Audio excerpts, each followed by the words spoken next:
En cuanto a Constantino, a quien Dios había utilizado para llevar a cabo sus designios, Eusebio parece haberse percatado de sus principales defectos y en particular de su ira incontenible y su espíritu sanguinario, pero los propósitos apologéticos de su obra no le permiten mencionar tales cosas, de modo que sencillamente se las calla.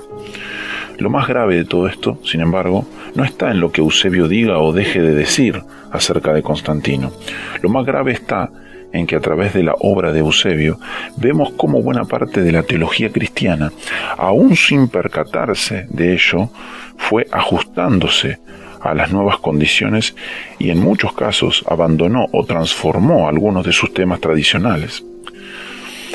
Vamos a ver algunos ejemplos. En el Nuevo Testamento y en la iglesia de los primeros siglos aparece frecuentemente el tema de que el Evangelio es primeramente para los pobres y que los ricos tienen mayores dificultades en entenderlo o seguirlo.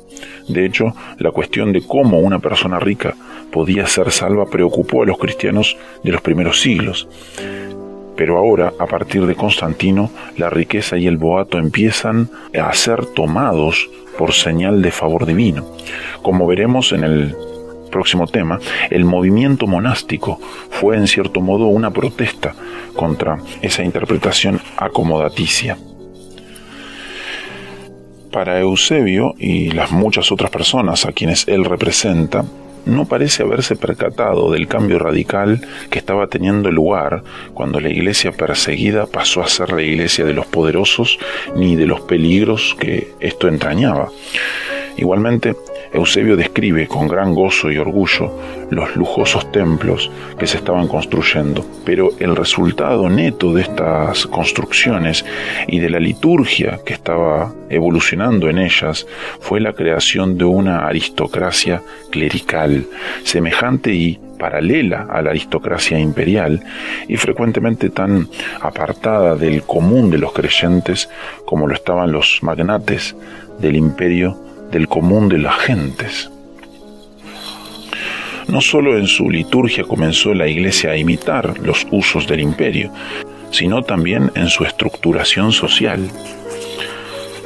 Por último, el esquema de la historia que Eusebio desarrolló le obligó a abandonar un tema fundamental de la predicación cristiana primitiva: el advenimiento del reino.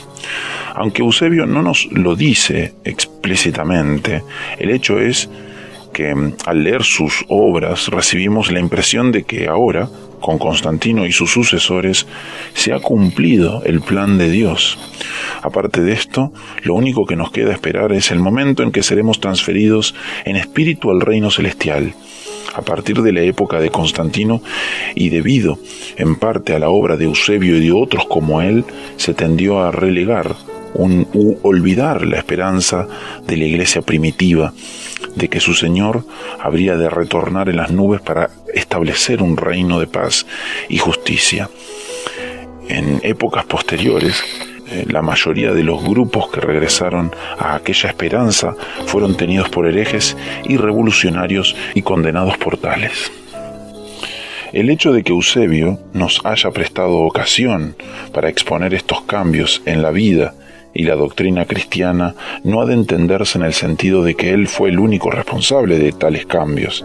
Al contrario, la impresión que recibimos al leer los documentos de la época es que Eusebio, más que cualquier otro de sus contemporáneos, representa el sentido del común de los cristianos, para quienes el advenimiento de Constantino y de la paz que éste trajo representaba el cumplimiento de los planes de Dios. Esos otros cristianos no supieron quizás expresar sus sentimientos con la elegancia y erudición de Eusebio, pero fueron ellos quienes poco a poco le fueron dando forma a la iglesia de los años posteriores a Constantino. Eusebio no es entonces el creador de lo que aquí hemos llamado la teología oficial, sino solo el portavoz de los muchos cristianos que, como él, se sentían sobrecogidos y agradecidos por el hecho de haber salido de las estrecheces de la persecución. Sin embargo, como veremos en los próximos temas subsiguientes, no todos los cristianos veían las nuevas circunstancias con igual entusiasmo.